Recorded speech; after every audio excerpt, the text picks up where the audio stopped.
Jimmy Fallon was asking Amanda Rodriguez about finding strength after trauma when something in her composed expression suddenly shifted.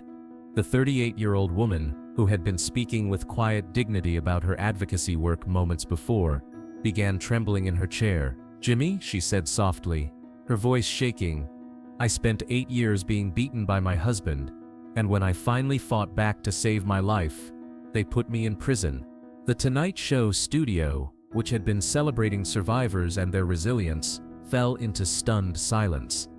Amanda's confession transformed what had seemed like an inspiring story of overcoming abuse into something much more complex and devastating. Jimmy's supportive expression shifted to one of shock as he realized this wasn't just about surviving domestic violence, this was about a justice system that had failed her twice. It was September 10th, and Amanda had come on the show to discuss domestic violence awareness and her work with women's shelters. The interview had been going well, with Amanda articulating the importance of supporting abuse survivors, but when Jimmy asked what gave her the courage to help other women, the carefully maintained composure she'd built over years finally cracked. "It started with small things," Amanda continued, her voice barely audible. "He would grab my wrist too hard, push me when he was angry." The progression she described was textbook domestic abuse, starting small and escalating over time.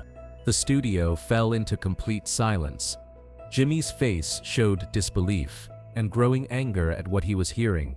The audience seemed frozen, confronted with the reality of how domestic violence actually develops and persists. "When did it get worse?" Jimmy asked gently, his voice full of compassion and controlled outrage. "How did grabbing escalate to—" He couldn't finish the sentence, but Amanda understood. "By year 3 he was hitting me regularly," she said, the clinical tone people use when describing trauma. Black eyes, broken ribs, split lips. Her catalog of injuries was devastating in its matter-of-fact delivery. "I called the police 12 times over 8 years, she continued, describing the system that should have protected her. They would come, he would be charming, and they would leave. The failure of law enforcement was evident in every ignored call." Jimmy leaned forward in his chair, his entire focus on this woman, whose story represented thousands of similar tragedies. "Why didn't you leave?" he asked, though he seemed to understand the question was more complex than it appeared. "Where could I go with 2 small children and no money?" Amanda replied, describing the practical barriers that trap abuse victims. "He controlled everything, bank accounts, car keys, even my phone. The systematic isolation was as effective as physical restraints. He told me if I ever left, he would kill me and take the children," she continued, revealing the threats that made escape seem impossible. "I believed him because I'd seen what he was capable of." The credibility of his threats was established through years of violence. The audience was completely silent now, understanding they were witnessing something that transcended entertainment. This wasn't just one woman's story. This was an indictment of systems that fail to protect victims of domestic violence. The cameras captured every emotion crossing Amanda's face. "What happened on the last night?" Jimmy asked softly, understanding that whatever occurred had fundamentally changed everything. Amanda's response was devastating in its matter-of-fact delivery. "He came home drunk and angry about losing his job," she said, setting the scene for the final confrontation. "He blamed me, said I was worthless." The pattern was familiar, but the stakes had escalated beyond previous incidents. "He had a baseball bat," she continued, describing the weapon that changed everything. "He said this time he was going to finish it." The explicit threat of murder was the line that couldn't be uncrossed. Behind the scenes, producers were grappling with how to handle this unprecedented revelation. This wasn't entertainment. This was someone describing a life-or-death situation and its legal aftermath on live television. They recognized the importance of letting Amanda's story be heard completely. "Where were your children?" Jimmy asked, understanding that their presence would have made the situation even more desperate. Amanda's answer revealed the motivation that changed everything. "Upstairs sleeping," she said, the maternal protective instinct evident in her voice. He was heading toward their rooms with the bat. The threat to her children had been the catalyst that made fighting back inevitable. That's when I grabbed the kitchen knife, she continued, describing the moment when victim became defender. I told him to stop, to leave them alone. Her transformation from passive victim to active protector was clear. Jimmy made a decision that would define this moment. He stood up from behind his desk and walked over to sit next to Amanda, abandoning the traditional interview setup. "Amanda, you were protecting yourself and your children," he said firmly. "That's what I thought," Amanda replied, looking directly at him. But the legal system saw it differently. Her experience with justice was as traumatic as the original abuse. "What happened to your husband?" Jimmy asked, though he seemed to already understand the answer would complicate everything. Amanda's response was direct and unflinching. "He died from the stab wound," she said simply, the outcome that had defined her legal fate. It was self-defense, but it was also homicide. The legal distinction that had destroyed her life was evident in the charges. The vulnerability in her admission was extraordinary. Jimmy reached over and gently placed his hand on her arm. "What did the police do when they arrived?" "They arrested me," Amanda said, the cruel irony evident in her voice. "The same officers who had ignored my calls for help."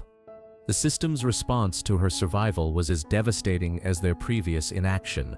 "I was charged with voluntary manslaughter," she continued, describing the legal process that followed. "The prosecutor said I should have called police instead of fighting back. The victim blaming was institutional and systematic." "But you had called police 12 times, Jimmy pointed out, his voice carrying controlled anger. "They never helped." His recognition of the impossible situation was validating for Amanda.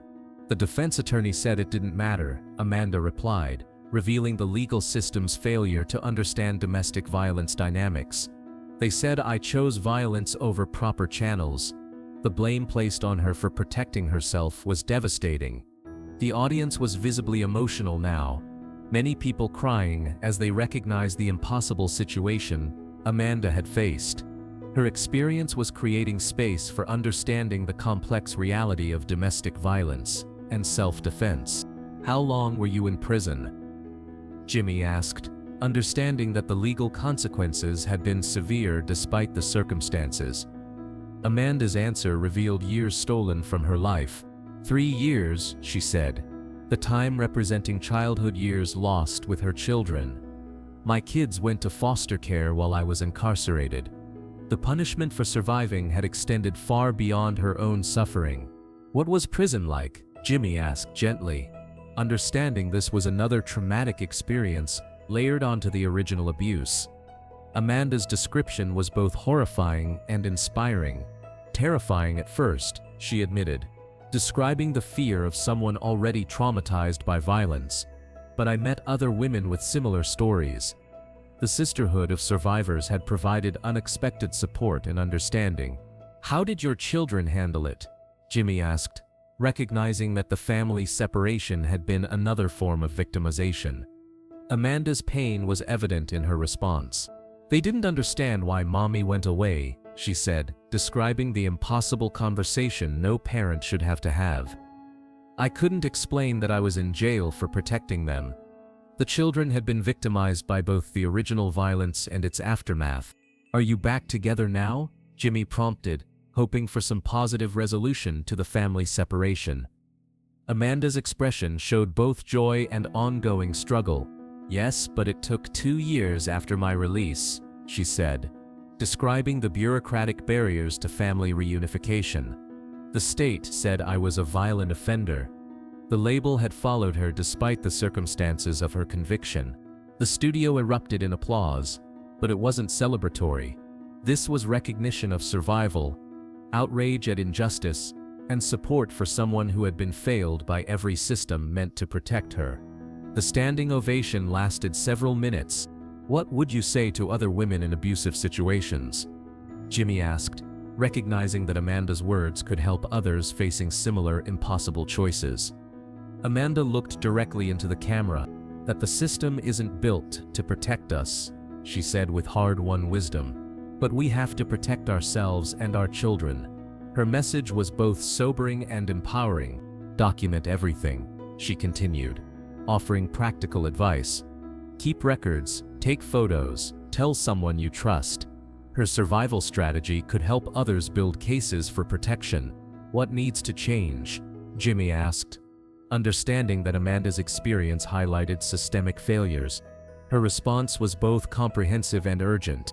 Police need better training about domestic violence, she said, identifying the first point of failure, and self-defense laws need to account for abuse survivors. Her reform agenda was born from personal experience.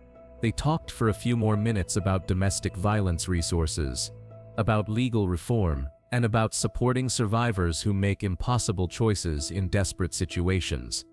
Amanda was more articulate and powerful than any expert who had discussed these issues. When the interview ended, something remarkable happened. Domestic violence organizations reported increased calls both from victims seeking help and advocates offering support. Amanda's story had mobilized a community response. The episode aired exactly as it happened, with Amanda's story resonating far beyond entertainment. Legal advocates used her testimony to push for self-defense law reforms, and domestic violence organizations highlighted systemic failures in protection. Within months, Amanda's case had been reviewed by legal reformers, and her conviction became a rallying point for changing how the justice system handles abuse survivors who fight back. The Tonight Show established regular segments about domestic violence and legal reform directly because of Amanda's appearance. They featured stories of survivors, advocates, and the policy changes needed to protect victims rather than criminalize them. Jimmy learned something profound that September night that changed how he thought about justice and survival. Amanda showed me that sometimes the most vulnerable people are the ones society punishes for protecting themselves, he reflected later. Amanda Rodriguez's domestic violence story became more than a viral moment. It became a catalyst for conversations about self-defense, legal reform, and the systematic failures that force abuse victims to choose between death and prison. Years later, Amanda would say that sharing her story on live television was as important as surviving the abuse itself. That night, I stopped being ashamed of fighting back, she reflected. Sometimes the most courageous thing you can do is refuse to be a victim, even when the system punishes you for it. The lesson of that extraordinary September night was profound. Sometimes survival requires fighting back, and sometimes a broken system punishes the victim twice, once for being abused and once for refusing to die quietly.